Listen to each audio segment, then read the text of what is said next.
그 당시의 사람들 눈에 세례 요한은 종교 지도자로서 크게 존경을 받는 인물인 반면에 예수님은 가난한 목수 집안에 태어난 사생아로 비춰졌습니다. 오늘날에도 이스라엘에는 기독교인이 2.8%밖에 안 되는데 그 당시 유대인들이 세례 요한의 도움 없이 예수님을 믿고 따른다는 것은 불가능한 일이었습니다. 그러나 예수님은 세례 요한이 불신한 상황에서 자신이 메시아임을 스스로 선포하고 나서야 하는 어려운 길을 택할 수밖에 없었습니다. 세례 요한은 예수님을 도와서 그가 이스라엘의 종교 지도자로 등장할 수 있게 해주어야 했습니다. 만일 그 당시 세례 요한의 사명을 완수했더라면 아벨의 입장에는 유대교와 가인의 입장에는 이스라엘이 예수님을 중심 삼고 하나 될 수 있었을 것이고, 그렇게만 되었더라면 그때 어린 양 잔치의 기대가 이루어져 예수님은 인류의 참 아버지가 되고 신부는 인류의 참 어머니가 되었을 것입니다. 예수님의 복음은 7년 이내, 즉 그가 40세가 되기 전에 세계적으로 급속히 전파되어 아시아와 로마까지도 찾아 세울 수 있게 되었을 것이고, 궁극적으로 예수님은 그의 신부와 더불어 개인 천국, 가정 천국, 종족 천국, 국가 천국을 이룰 수 있었을 것입니다. 그러나 이와 같은 영화로운 꿈은 실현되지 못하고 말았습니다. 종교인이라고 자처하는 바로 유태인과 제사장들이 예수님의 말씀을 거부했고 급기야는 십자가상으로 내몰았습니다. 이스라엘의 불신에 직면한 예수님은 인류를 위한 영적 구원의 길이라도 열어주기 위해 십자가상에 목숨을 내어놓았습니다. 그러나 영육 양면 구원을 다 이뤄주기 위해서는 예수님은 다시 오셔야 합니다. 이런 이유 때문에 인간의 마음은 예수님을 통하여 하나님께 가까이 나아갈 수 있지만 몸은 아직도 악의 유혹권에 속해 있습니다. 사도 바울 같은 분도 육신의 욕망과 마음의 욕망이 서로 모순 속에서 갈등을 느끼는 점을 놓고 고뇌하였습니다. 성약시대의 시작과 더불어 무엇보다도 중요한 문제는 우리 모두가 영육 아울러 구원을 받아야 하는 점입니다.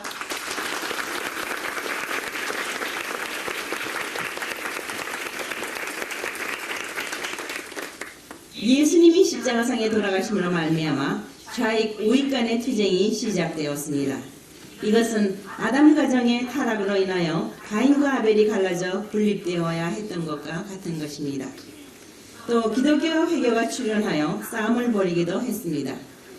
예수님이 십자가상에 돌아가심으로 인하여 야기된 이러한 분립 투쟁은 예수님이 재림하셔야 모두 통일될 것입니다. 하나님께서는 이러한 예수님의 재림을 준비하는데 세계적인 가인과 아벨의 성공적인 화해가 필요했습니다. 2차 세계대전 때 벌어진 일련의 사건들을 중심 삼고 이런 섭리가 전개되었습니다.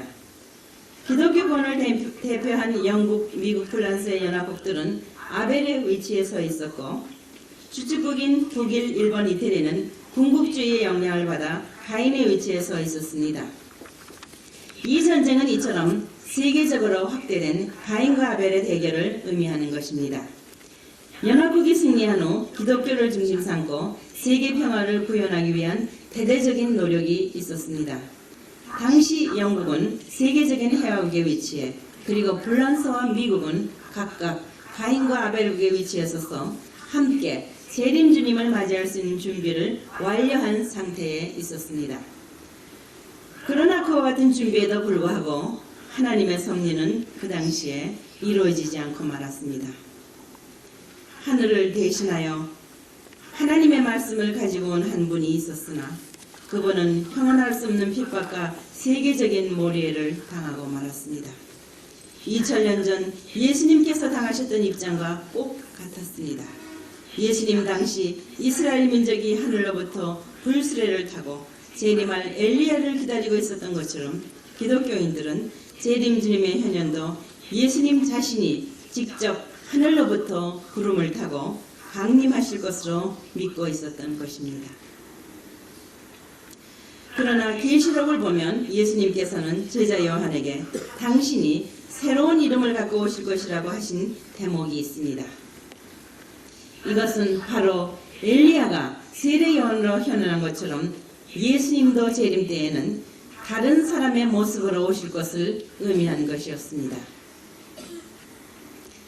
하나님께서는 제 남편을 택하시어 한국의 기독교인에게 새로운 진리의 말씀을 전하게 하셨습니다. 그러나 기독교계의 지도자들은 당시 한낱 초라한 젊은에 지나지 않았던 제 남편이 그와 같은 새로운 진리를 전해주도록 택함을 받았을지도 모른다는 그 가능성을 묵살해버렸습니다. 신약시대는 구약시대의 연장이기 때문에 당시 유대인들이 예수님의 현현을 믿지 못했던 것과 마찬가지로 한국의 기독교 지도자들도 재림주가 인간의 형체를 쓰고 지상에 나타난다는 사실을 믿을 수가 없었던 것입니다. 만일 그 당시 기독교와 제 남편이 하나 되었더라면 지상세계는 물론이요 천상세계까지도 천국이 이루어졌을 것입니다. 신약시대가 끝난 1945년부터 1952년까지 7년 동안에 전 세계가 하나님의 섭리를 따라 하나로 통일되었을 것입니다.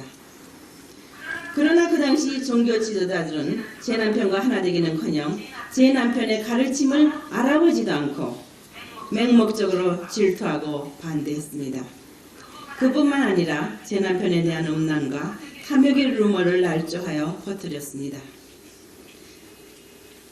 하나님께서는 기독교를 키우고 발전시켜서 재림주님을 위한 길을 닫게 하기 위해 미국과 같은 기독교 절대권의 국가를 육성하였습니다. 그들이 비록 깨닫지 못했다 할지라도 그 당시 한국의 목사들은 전 세계의 기독교를 대표하는 위치에 서 있었습니다.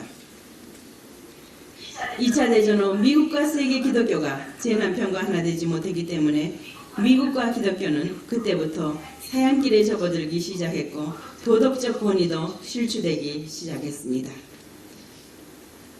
2차 대전 후 미국과 기독교는 가인과 아벨이 하나 된 승리적인 기대 위에 서 있었고 재림주님을 맞을 때가 무르익어 있었습니다. 그러나 그들은 재림주님을 맞이하는 데 실패하게 되었고 덩달아 전 세계가 제 남편의 활동을 반대하였습니다. 따라서 제 남편은 광야로 쫓겨나게 되었고 미창까지 밀려 떨어졌다가 다시 올라오게 되었습니다. 그리고 한국 공론과 더불어 냉전이 시작되었습니다. 2차 세계대전 때와 마찬가지로 세계는 다시 가인권과 아벨권으로 갈라졌습니다. 십자가상에서 예수님을 불신했던 왼편 강도와 마찬가지로 하나님을 거부하는 공산주의가 가인형의 세계를 대표하고 나섰습니다. 반면에 하나님의 실존을 믿는 기반에 세워진 기독교 민주주의는 예수님의 오른편 강도와 마찬가지로 아벨형의 세계를 대표하게 된 것입니다. 다시 오시는 주님은 하나님의 뜻을 따라 이 적대 관계에 있는 두 세계를 하나로 만들어야 합니다. 그 중심지가 남북으로 갈라진 한반도입니다.